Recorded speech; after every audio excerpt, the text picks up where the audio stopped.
Hey everybody, Johnny Cage here, welcoming you back to another game review. This time we're taking a look at Children of Morta, developed by Dead Mage and published by 11-Bit Studios, released September 3rd, 2019 on multiple platforms, including the Nintendo Switch, which is the version I will be playing. In Children of Morta, you'll play as members of the Bergson family, whom reside at the base of Mount Morta and are forced to take up arms once they begin to discover a corruption invading their world in order to save it. The gameplay here is one of an action RPG, with minor roguelike elements sprinkled in, traversing 3 stages total, each with 3 procedurally generated levels to them, and taking control of your choice of 7 characters, though in the beginning you'll only have 2 to choose from, with the others being unlocked as you progress through the game. You have John, your sword and shield wielding choice, able to rain swords down from the heavens and block attacks in front of him with his shield, while still being able to strike. He can also slam the shield into the ground, stunning enemies nearby. Linda is the archer of the group, able to move and fire at the expense of her stamina. She can also launch an arrow into the air, causing AoE damage, and if the bad guys are getting too close for comfort, you can strum your violin to put them out of commission for a moment. Apan is master of controlling wind, able to unleash a huge gust to knock back enemies and cause a slowing effect, as well as conjure up a glyph causing continuous damage around her.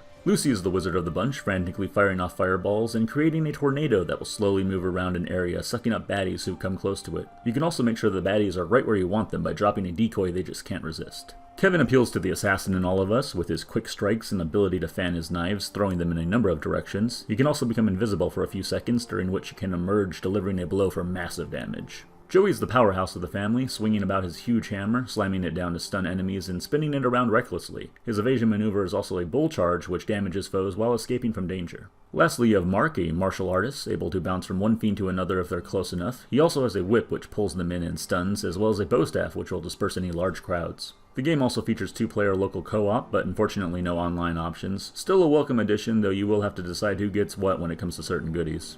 As you would expect from a game of this genre, each character also has a skill tree to assign the skill points you receive when leveling up, though the number of skills available aren't as vast as you might see in other action RPGs. And while you're certainly going to find a character or two that best fits your playstyle, just be aware that going dungeon crawling a few times in a row with the same family member will result in them becoming fatigued, which will cause them to have less max health if you continue to use them. Not a huge deal though, just bench them for a run or two and they'll be back to 100%. The game also incentivizes you to play with all the options anyways, at least up to level 20, as there are a number of passive abilities that will become unlocked as you build up your skill tree and reach certain benchmarks. As you make your way through various dungeons, you will also find supplemental charms and runes to boost your killing power, which works in a few different ways. Some will become attached to particular actions, adding an additional effect until it becomes exhausted, and others become activated with the shoulder buttons, requiring a cooldown afterwards, and others still will be activated by pushing down on the D-pad, starting a time for its effect. You can also pick up gemstones, which are usually enemy drops, and can be used to open special treasure chests, or saved for when you happen to come across the shop. Whether you get struck down or strike down the boss of an area, you'll end up back at the Bergsons' home, where you'll be able to use your hard-earned money on additional passive skills that will benefit you in subsequent runs.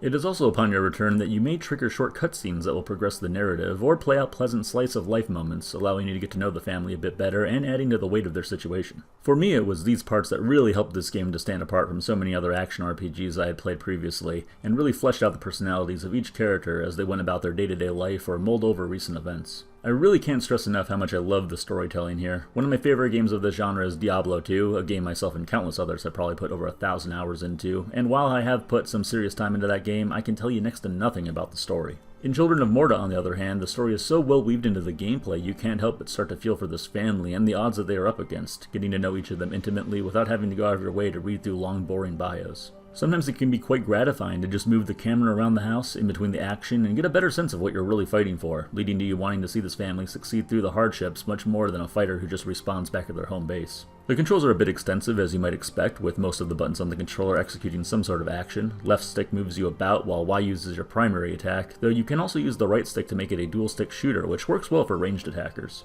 X performs your secondary attack, with L usually being a defensive option, and B will perform a tactical role. Right on the D-pad will pop up the map and give you a few other options, and if you ever get confused on what charms and runes you have equipped, press left on the D-pad to give yourself a reminder. The visuals in the game go for a pixelated look, which has been popular in recent years, especially amongst indie games, though it does seem to be a pretty divisive design choice. I'm not a huge fan of it myself, but there are enough animations to make the game appear lively, though your character does get a bit lost when there are lots of sprites on the screen. One other negative is that with this being on the Switch, the frame rate can suffer quite a bit, especially when there's a lot going on. Usually it will run at 60 frames a second, but I have seen it drop far below that, especially if you make a break for a boss in a level and have dozens of monsters chasing you down. The audio in the game is for the most part quite subdued, which is fitting for the dire setting, though some might prefer more of a pick-me-up, especially when the action really gets going. The narrator, on the other hand, is one of the most captivating I have heard in quite a while, and really adds to the often dramatic scenes outside of the combat. Children of Morta will cost you $22 American with a file size of 2.2 gigabytes and offers solid action and character building along with some of the best story I have ever had the pleasure of experiencing in this genre. I think it's safe to say that if you only get to play this title for about an hour or two, it isn't going to have any sort of impact on you and will just come across as average at best. The game really shines when you're able to commit to its 14 or so hour long campaign and witness the hardships the family must endure, always feeling like you're taking 2 steps forward while taking 1 back.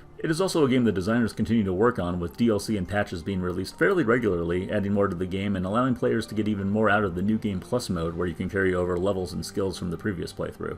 I'm going to go ahead and give Children of Morta 9 battling Bergsons out of 10. The game won't blow you away with its combat or visuals, but the story to be had here is something you don't usually see outside of 60-hour JRPGs, and if you let it suck you in, it will be hard to put down. Thank you everyone for watching, and if you would like to stay posted on new game reviews as I upload them, please click the subscribe button, as well as checking out the link in the description below for my Twitch channel, where I stream most days. I'll talk to you all later on.